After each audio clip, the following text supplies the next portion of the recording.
These beaches were once packed with tourists, but they have long since abandoned the beauty of this coastline.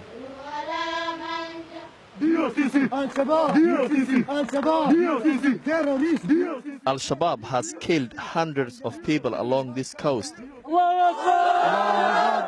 And with the tourist industry all but gone, 3 in 4 young people in these poor areas are now unemployed. Hope is thin on the ground. When you think of drugs, you don't normally think of Kenya, but this is the new normal. This coast, now the stalking ground of the drug cartels from Afghanistan and Pakistan. For centuries, this port city has been a popular destination for international traders, but it's now attracting a new kind of trade, drugs.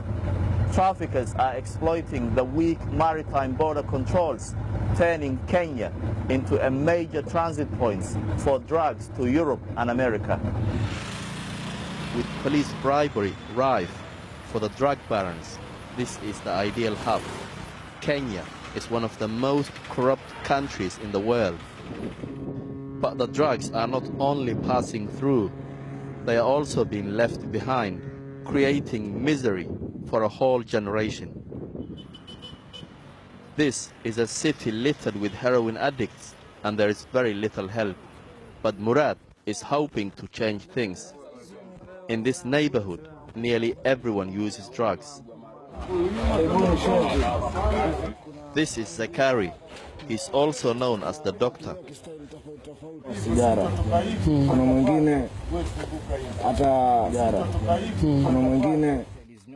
He brings me to meet his friends. Many of them are injecting heroin.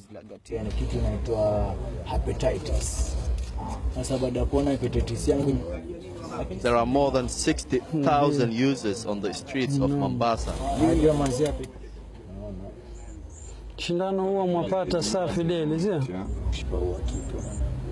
You know why people inject in the leg? Because of the hands. He has no veins. Open drug use is a common sight.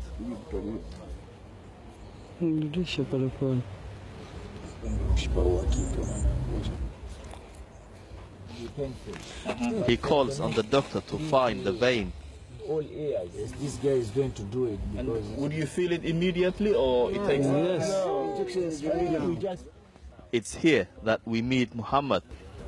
So you've been taking this for 20 years? Yeah, for 20 years. And he's been taking drugs since he was 15. Are any of your friends who were using drug with your dad? Yeah, many of them. Last year we lose more than 4. Yeah, last year 4 went down. Like me, I have hepatitis B, I can't lie. Muhammad is now lacing his cannabis with heroin. This is called marijuana. The Swahili community, long marginalized by the government, are angry. To them, the authorities are the enemy, and they claim that police take their drugs to sell them on. You see, instead of dealing with the real big fish, they come to the small fish. Why? So you're saying they are not getting the priority right? No, they are not going to the big fish. They are always hunting us. He takes me to meet his mother, Roshana. The drugs have affected his brain so much, he can't even remember her name. And your mom? My mom, she's called Regina Roshan. She lost 4 of her children to drugs. Mtoto wangu Ibrahim Ahmad alikufa unga, alikuwa akitumia kwa pua na kujidunga sindano. Sasa watoto wangu wote mimi sina, nabakiza huyu tu.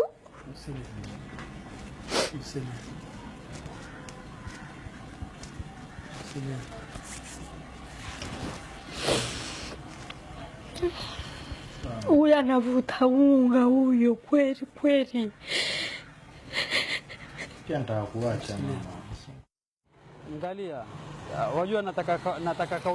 Later, Murad tries to encourage Muhammad to go to rehab.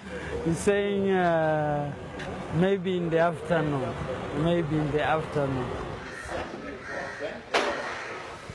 He takes me to the center. There are only 2 in all of Mombasa. I used to be a junkie. No junkie can do to help her mother or anything, you see. In your mind, Murad works with the Reach Out charity. As a former drug addict, he helps them get clean. His boss says there is more drugs on the streets than ever before. Heroin is not planted here.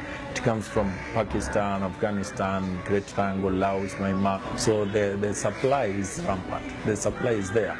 So it's easy, from our own experience, it's easy to buy heroin from the street of Mombasa than to buy sugar from a supermarket. For Murad, it was his daughter who inspired him to quit. Why do you think he's not going to go back to his old life? Because now he's working, he's caring about me, he does everything. He cares about her mother, he does everything. And how about my wife? And did you believe he would listen to you? Yes, I believe it. You believed he would listen to you? Because I knew he's my only dad. And he could listen to me. Yeah. The drug trade has got so big, the nation's president, Uhuru Kenyatta, has declared war on the drug cartels. Ships are now being seized in East African waters. These men, mostly Pakistani, were caught last year on board a ship with 350 kilos of pure heroin. I managed to speak to them before they were taken back to jail. They said they had no idea drugs were on board.